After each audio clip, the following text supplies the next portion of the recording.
For your life on the John Tesh Radio Show. Don't miss this stuff. Ocala's information station, 1370 WOCA. Ocala.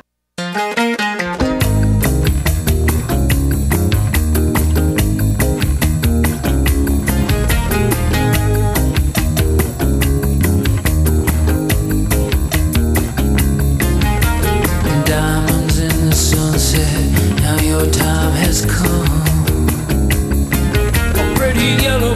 All right, 5 minutes after 9 o'clock. Thank you so much for tuning in. We have a fabulous story to tell you, a true story. And, well, we're not the ones who are going to tell it to you, but wait till you hear this story. Molly Knight Raskin, am I saying your name right? Molly Knight Raskin has written a book about a man whose name I had never heard. His name is Danny Lewin. He tried to prevent the 9/11 terrorists from doing what they did, which is amazing. I don't even know if I even heard that story before.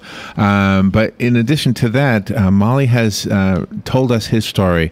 He was young when he was killed in that fight, so she's going to fill us in on some of the things we don't know. But he is responsible or credited with much of what we take for granted now with the internet. This is a fascinating story, and I'm so glad that somebody who contributed so much to us is now recognized in such a wonderfully written book. Molly Knight Raskin has written the book called No Better Time, The Brief, Remarkable Life of Danny Lewin, the genius who transformed the internet and attempted. He should be a hero, too.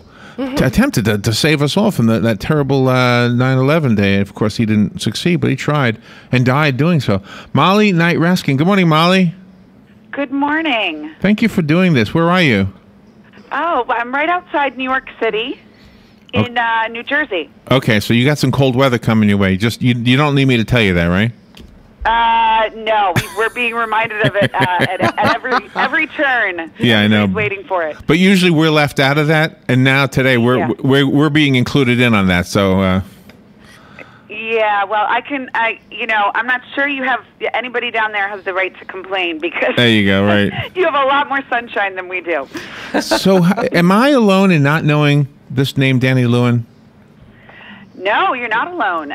It's really kind of the universal response I've been getting when people read the book or I talk about him in the media, and that's really why I set out to write this story. I've been a journalist for about 15 years now, and I've told all these remarkable stories. But this was one where I thought, where I heard about him and learned about him, and thought, why don't I know this story? Wow. So no, you're not alone. You're not alone. So how and when did you find out about him?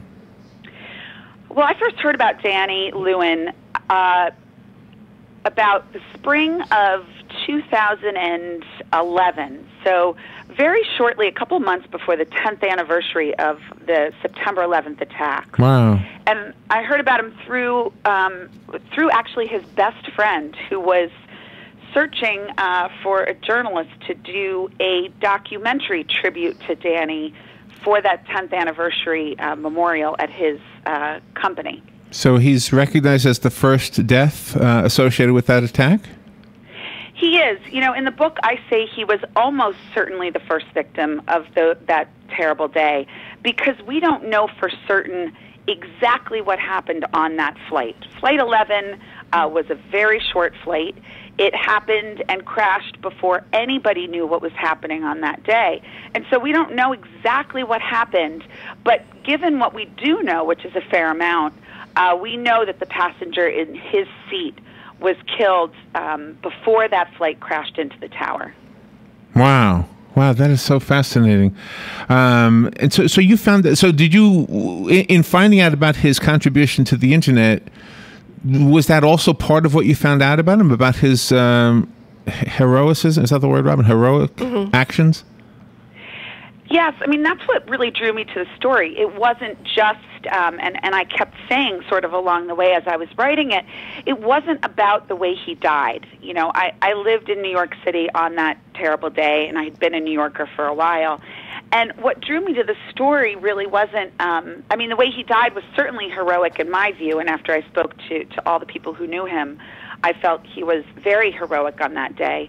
and courageous and brave, and thinking about what happened on that flight was so horrible. But when I learned what he did for the internet, I realized that he was a hero in the way he lived and not just in the way he died, and therefore I had a story to tell that I felt could really inspire and motivate people.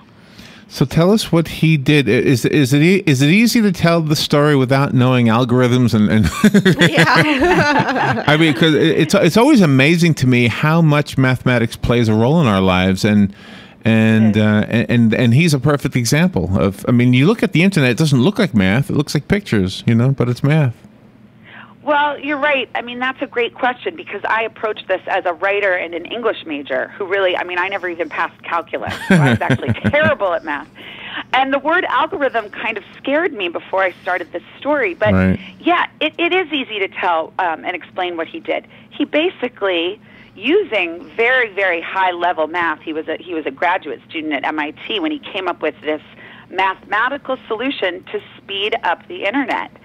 And, most of us don't remember that back during that time, which was the mid-'90s, you would dial into the internet and you'd get this chirping and beeping and straining and this interminable waits. And, now we sort of take for granted that we click on, Facebook, iTunes, Amazon, you name it, and you get this instant picture and instant information. But back then, this delay was sort of the biggest impediment to the growth of the internet.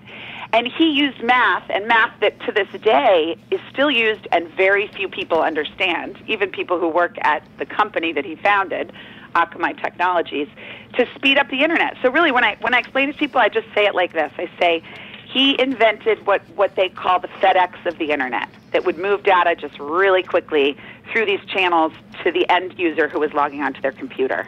Now, I want to bring something else into this that I learned from your book, and I'm going to start this way. I've heard, and many people have probably heard, that hijackers won't hijack an Israeli aircraft because all Israelis will defend it. Explain why that's important to this story.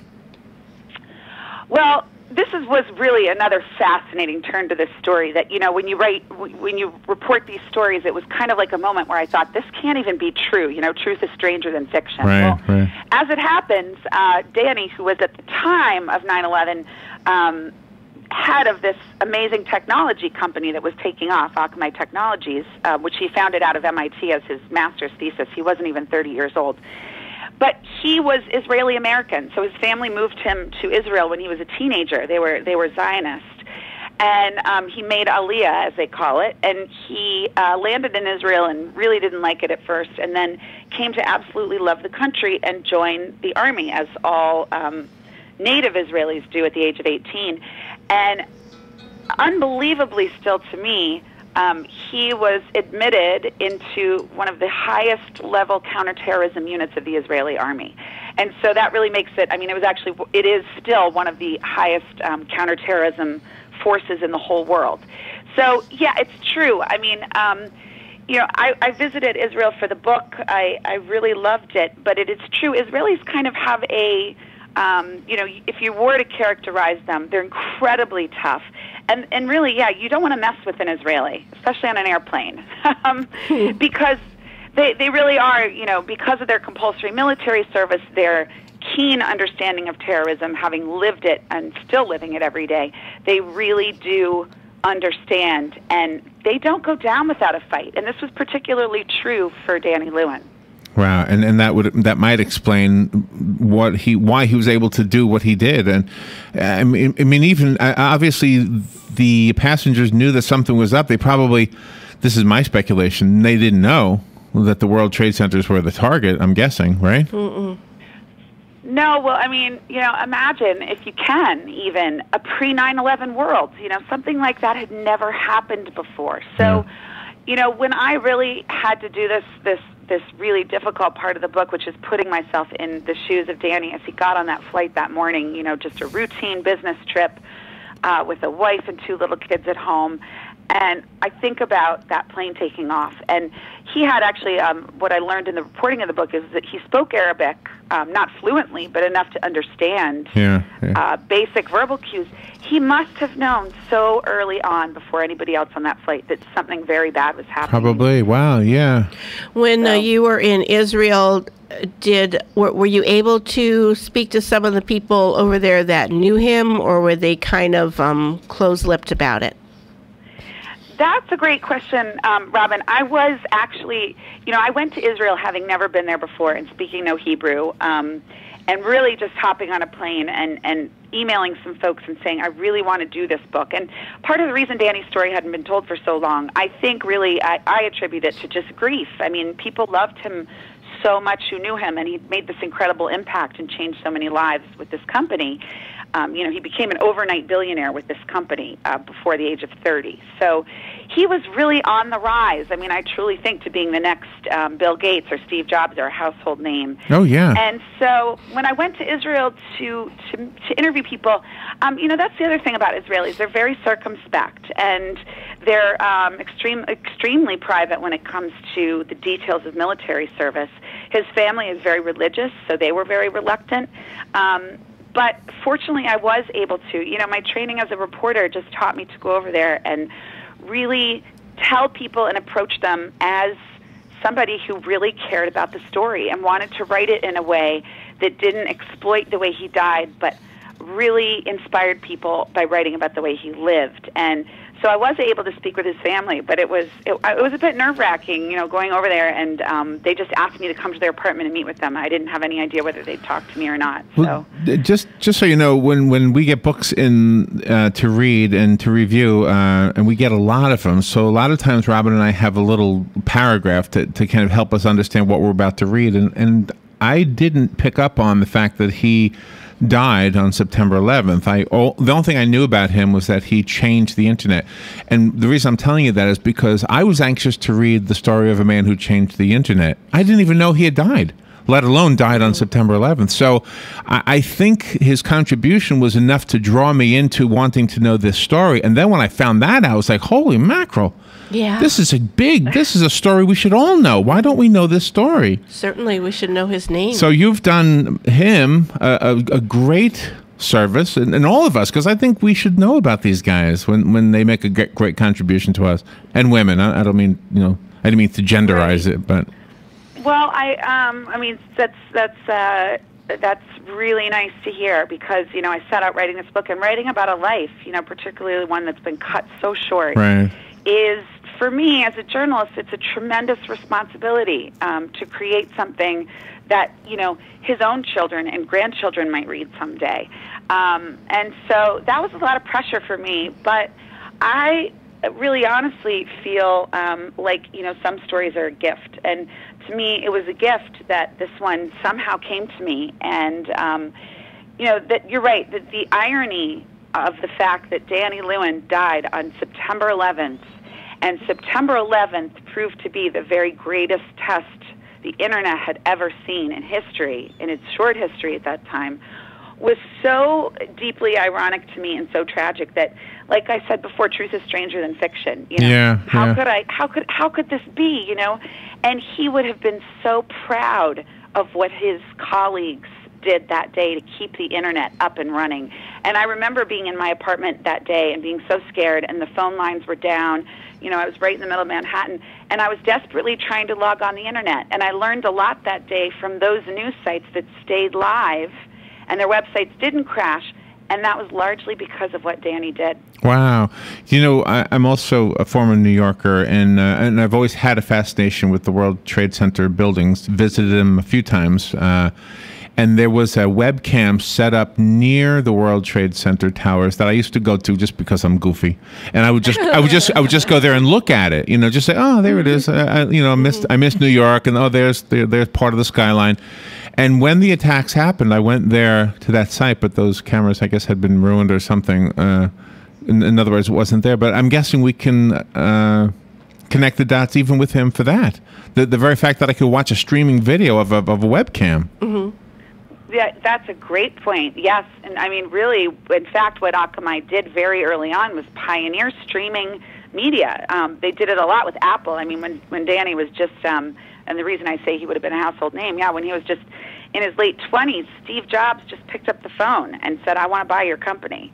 Now, Danny was Israeli and tough, and they didn't let him buy the company. They said, "No, thanks. We'll really? We'll do a deal Oh, with wow. you, and you can buy a percentage of it." And they still work with Apple to this day. But yeah, I mean, streaming video at that time was also something that was very, very difficult and tricky, and everybody knew that was kind of the next big wave, to be able to watch videos and listen to music on your devices. But Danny really, and his colleagues, and he, of course, I can't neglect to say he founded the company with his professor at MIT, Tom Layton, which is another wonderful part of the story. I mean, just a brilliant mathematician who ended up founding this company with Danny, also becoming an overnight billionaire, and still runs the company to this day. And they really saw a time when people would log on and watch video seamlessly. You know, it used to be real choppy and foggy. Right. Difficult to see. And they're the ones behind the scenes for downloading iTunes or updating Facebook. I mean, everybody thinks, like I did, it's Facebook or iTunes, but it's not. That's Danny's company, Akamai, that's doing that. Well, it is. You know, it's not something that they talk about too much, and it's certainly not something that companies like Apple talk about too much. I mean, you know, there is sort of a, I would say, like a little bit of a machismo in the technology industry, which is, you know, if you're a big giant like Yahoo or Apple or Amazon, you know, you kind of want everybody to think you do it all on your own, like you said. And the truth is, no, Akamai does a lot of it, and a lot of the websites that are absolutely huge that most of us use every day or every week, the traffic is run through this tiny Cambridge company, which is now a much bigger worldwide company, but it still has kind of quiet, reserved roots. I think it's just more of its academic. Yeah. How many people heard of? Because it wasn't founded in Silicon Valley, it's less of a little bit less flashy and a little bit more academic and intellectual, I think. Yeah, I'm guessing that not too many people know the name Akamai. I'm guessing. I'm just guessing that. No, I don't know. No, when I wrote the book, I mean, very few people. People in the technology industry, absolutely, and anybody in cybersecurity, which another irony is the company's biggest growth sector right now. Nobody knew the name, and so Molly Knight Raskin is our guest. Molly, her book is called "No Better Time: The Brief, Remarkable Life of Danny Lewin, the Genius Who Transformed the Internet." If you were listening, you know that Danny Lewin died on September 11th, 2001, on Flight 11 when he tried to stop the terrorists from taking the plane. And he was what do you call it? Israeli. What do you call it? Not a soldier. Counterterrorism. Counterterrorism. Wow. Fellow. Commando. So when you first had enough information to kind of spark the fire that got you going with this, that probably seemed like enough. But as you started investigating, other things unfolded themselves to you. Was there any one big one that comes to mind just simply because I'm asking that question?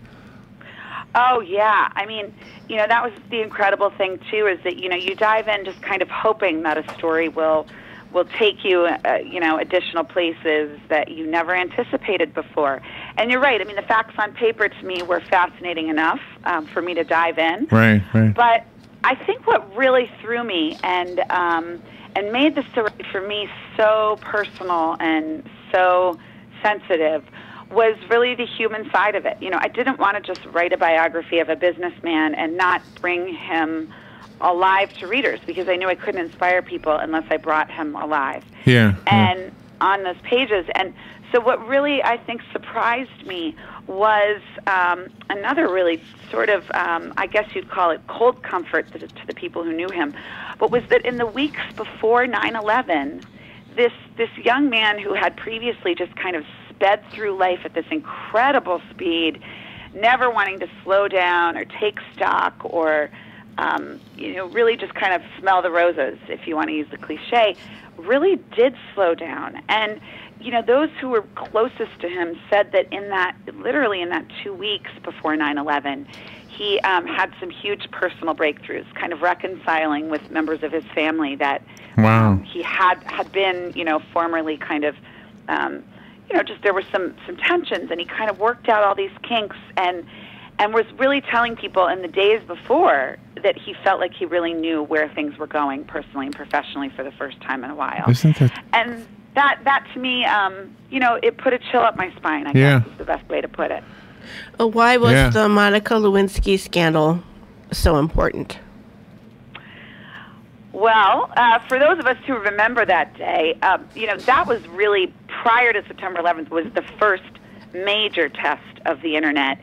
And, we all at the time thought, okay, this thing might be of use to us in ways other than at the time it was really an academic and sort of intellectual and scientific experiment. But, when that scandal broke, people were literally clamoring for information, and really wanted the details of, and as you that's what we like. Pretty tawdry details. Yeah. So those salacious details, everybody was clamoring to get them. So the question was, how do we get them out accurately in a way that everybody can access them? And for the first time, the answer was the Internet. And but the funny thing about that was that even at that time, we still hadn't figured out how to get everything online in a seamless way. When I was researching that time, aides of Congress were running around with floppy disks, loading this stuff onto computers, and trying to get it out to news media. And so, things have changed a lot since then. But it's really kind of remarkable to me that in such a short period of time, there are many of us who really just turn to the Internet on a regular basis for news.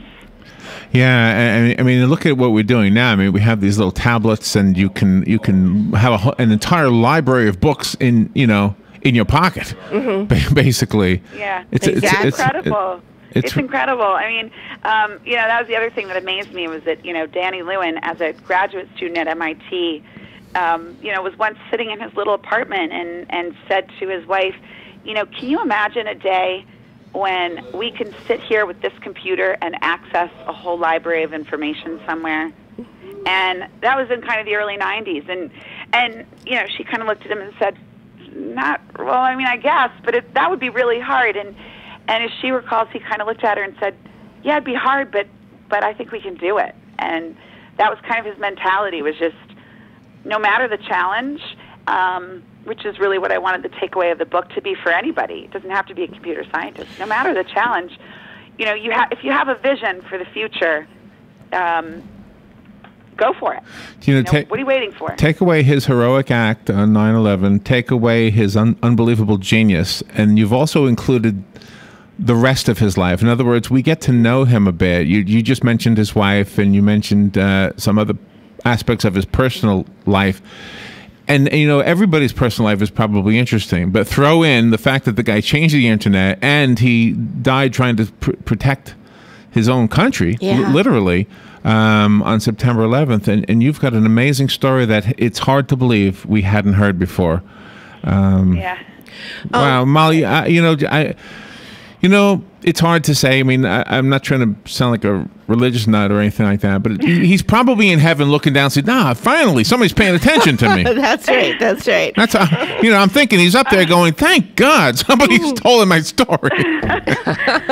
Well, clearly you read the book closely, because you're absolutely right. And, that was, I kind of put the book out there, and then there's that moment where you kind of take a deep breath and just wait, and as a journalist, it used to be when I'd put the story out in the paper, and the next day you kind of look at your phone like, I hope no one's going to call and complain, and I hope people will learn from it, be inspired by it.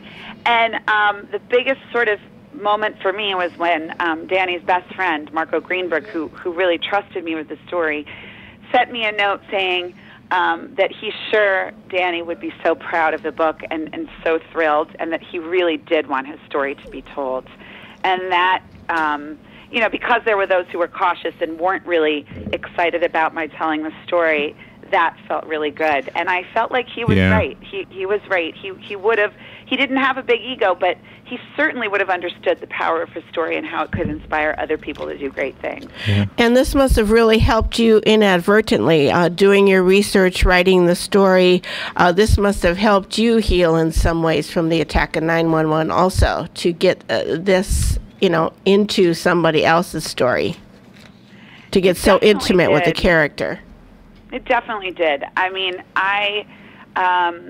it took me a couple of years to get past that day. Well, it took me a long time, but when I left New York, which was actually shortly after September 11th, I moved to Baltimore to become a reporter for the Baltimore Sun. And I really, at that point, never wanted anything to do with that day again, because the entire year I spent reporting these stories of what had happened that day. And, I was young and idealistic, and it wrecked me personally. And I felt like enough, But as my career kind of went on, and really it was like crazy that 10 years later this story came to me, because I was ready.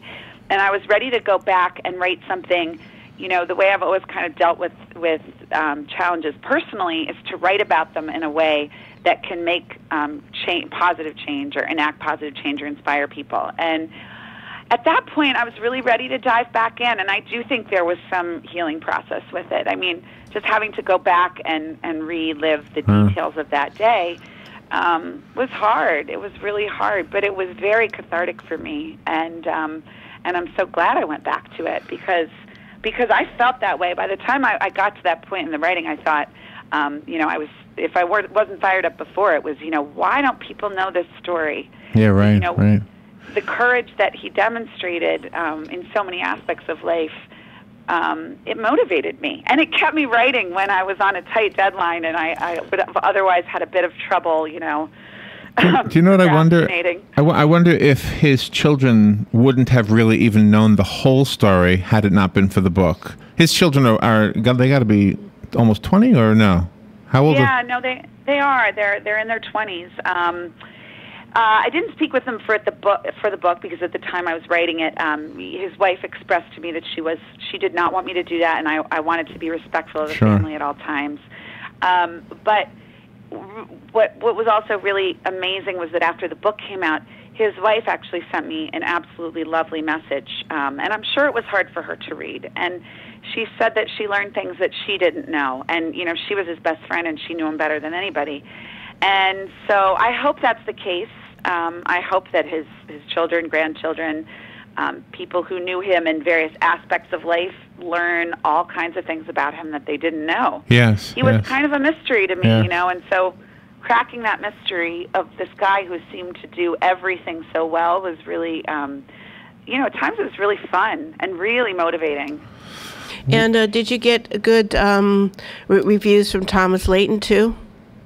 How did he feel about the book? Fortunately, so that was another intimidating thing, is writing a book about a computer scientist and mathematician at MIT who everybody, before I met Tom, they said, "Oh, Tom, smartest person I ever met. Oh, smartest person in the room, always." And I thought, oh, my God, this is this is going to be really scary. And he's absolutely the nicest person, and it was very, very hard for him to contribute to the book. He has a lot of trouble still to this day talking about Danny, and views him as his family and his best friend. And he was extremely supportive of the book. He also was extremely generous and helped me review those parts of the book where I wrote about algorithms. Wow. He's a world-renowned expert, and he really took a lot of time, and he was very happy with the book and continues to be, and has been extremely supportive, and been sharing it with everybody that he knows. And so that was another time where I just let out a big sigh when I got the email from him shortly after the book came out. Yeah, because you cannot get a parentheses or a bracket wrong. No, you can't. These are pretty exacting people. They don't make mistakes. Yeah.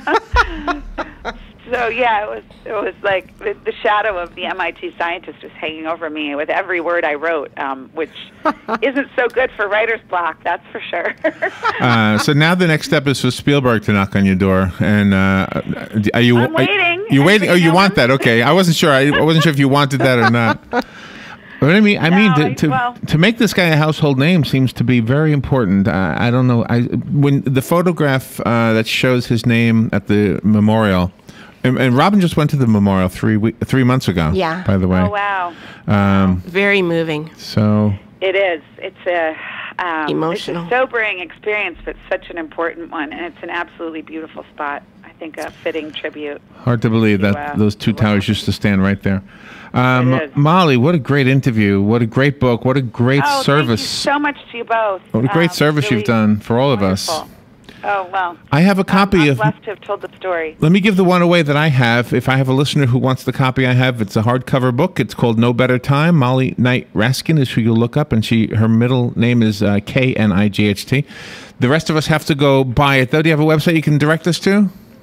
Absolutely. It's just my full name, www.mollyknightraskin.com. And I also have a Facebook page for the book where I post updates of interviews, quotes from the book, little pieces of feedback I get from readers, which has been really, really fun, too. That's awesome. The phone's lit up, by the way, as soon as I offered it. So let me take one of these calls. Good morning. You've got the book. Who's this? Good morning. This is Kathy. Hey, Kathy, you've got it. It'll be waiting for you here, okay? Thank you. Very fascinating, and thank you, Molly, for writing it. Thanks, Kathy, for listening. There you go. Yeah, thank you. And for everybody else, just go buy it. It's certainly a book, a name we should know. It's one of those names we should know. Molly Knight Raskin, thank you so much for doing this. First of all, thank you, Larry. Thanks, Robin. Just a great, great interview, and then I think we connected with you really well. Thank you, Molly. I think so too. It was really, really a pleasure and wonderful. And you've given your book away, so another one will be on its way in the mail. Oh, you didn't need to do that, but thank you anyway. Thank you, Molly. Absolutely. All right, thanks to you both. You're welcome. We'll take a little break and be right back. Hey, Matt, I know Sunrise Automotive does auto stuff, but I need some tires for my truck. Can you recommend someone? Yes, I can. We do that. No, I mean I need them installed and balanced and all that. Yep, we do that. Well, my son needed his windows tinted. Yep, we do that. I need my seat replaced. Yep, we do that too. I need a new roof line, and a new spoiler, and a new trunk. We can even do that too. Okay, I get it. I suppose you can also do a radio show too, huh? Well, as a matter of fact, join me every Monday at 10 for auto repair with personal care here on The Source. Of course you do. It's cold in here. Ooh, it's hot in here. It's just right in this house. Looks like 1 out of 3 know about climate control mechanical services in Ocala. The first didn't call 291-0185. The second didn't know.